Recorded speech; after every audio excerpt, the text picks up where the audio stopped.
యేసయ్య అంటుంటాడు, ఆహా కుదరదు, నాకు జ్ఞానం ఉంది, బుద్ధి ఉంది, తెలివి ఉంది, అబ్బో నాకు అన్నీ ఉన్నాయి, నేను కట్టుకుంటా, నన్ను వదిలే, నాకు రావాల్సింది నాకు బంచివ్వు, నాకు రావాల్సింది నాకు బంచివయ్యా సాలుగానే, నువ్వు మాట్లాడినావు మాటలా, నువ్వు కట్టకపోతే నేను కట్టుకోలేనేంది అన్నాడు ఒక వ్యక్తి.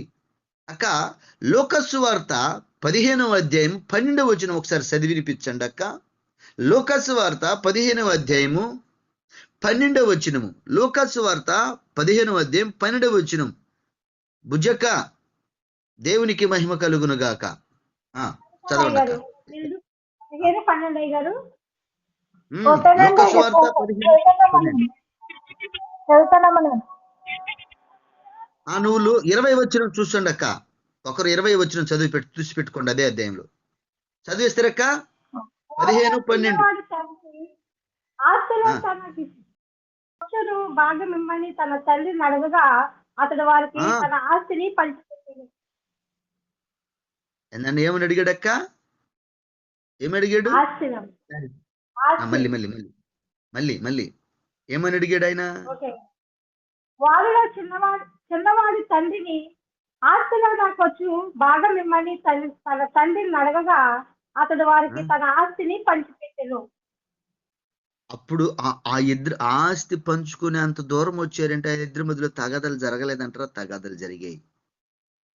రే నాయనా, లోకం మంచిది కాదురా, నీ బ్రతుకు నువ్వు కట్టుకోలేవురా, నీ జీవితాన్ని కట్టబడదురా, నా మాట ఏనరా డాడీ, నేను వయసుకొచ్చాను డాడీ, నాకు తెలుసు డాడీ, నా జీవితాన్ని నేను కట్టుకోగలను డాడీ, నాకు రావాల్సింది నాకు పంచిపెట్టు చాలు, నేను కట్టుకుంటా. నువ్వు కట్టేదాన్ని నేను కట్టించుకునేదాన్ని. నువ్వు కట్టేటప్పుడు నువ్వేమంటావు? నాకు లోబడుండ్రు అంటావు, నేను చెప్పిన మాట ఇండ్రు అంటావు, నా ఆజ్ఞలు పాటించంటావు. నా వల్ల కాదు అదంతా, నేను కట్టుకుంటా. నీ ఆజ్ఞలు పాటించి నువ్వు మౌనంగా ఉండమని చెప్పి, నువ్వు సహించ ఉండమని చెప్పి ఇవన్నీ నా వల్ల కాదు డాడీ, నేను కట్టుకుంటాను, నాకు తెలుసు. ప్రియమైన దేవుడి సంగమా, ఆస్తిని పెరుక్కుని పోయినాడు కట్టుకుంటామనే జీవితాన్ని, తనకు రావాల్సిన జీవితాన్ని చక్కగా నేను కట్టుకోగలను, నాకు రావాల్సిన ఆస్తి నాకు ఇచ్చి అన్నాడు.